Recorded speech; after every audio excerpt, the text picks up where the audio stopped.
2023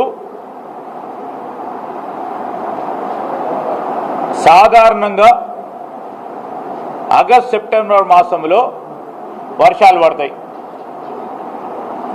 August September మాసాలు 2023లో వర్షాలు పడలే. ఇక్కడ మీకు స్పష్టంగా చూపిస్తున్నా ఆయన మాటల్లోనే వర్షాలు పడలేదన్నాడు.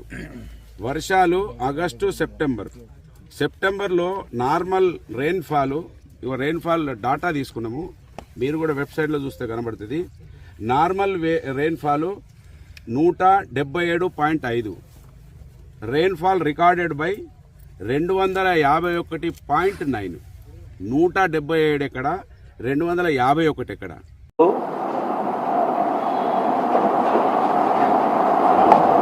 ఆనాడున్న ముఖ్యమంత్రి హోదాలో ఉండి ఎక్కడికైనా పోయినరా వారు?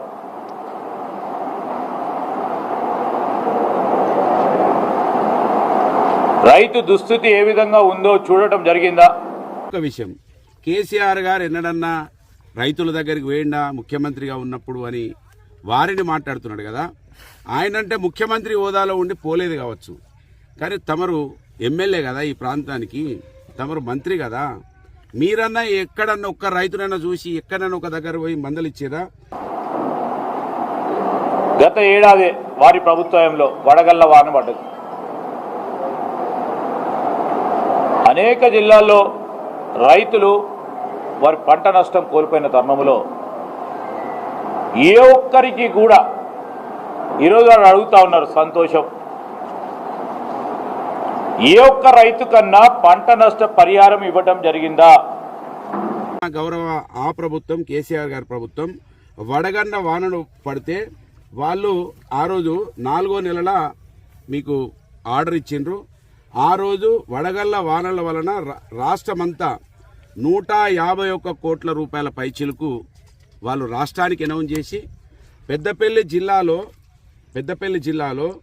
6,910 ఎకరాలు, 5,790 మంది రైతులు, పెద్దపల్లి జిల్లా రైతులకు 6,94,00,000 పైచిలకు వడగళ్ల వానలతో నష్టపోయినటువంటి రైతులకు ఆ రోజున్న ప్రభుత్వం డబ్బులు ఇచ్చింది.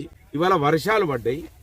మీ అసమర్థతను కప్పిపుచ్చుకోవడానికి 3 నెలలు కాకముందే ప్రజలను ఈ విధంగా చీదగరించుకోవడం, రైతులను ఈ విధంగా ఇవాళ కళ్ళల్లో నీళ్ళు వస్తున్నాయి. పుస్తెలు అమ్ముకున్నాం, ఆడబిడ్డ అయితే బోరేసినాం, బోరు కూడా వాడతలేదని ఆమె బాధపడతా ఉన్నది.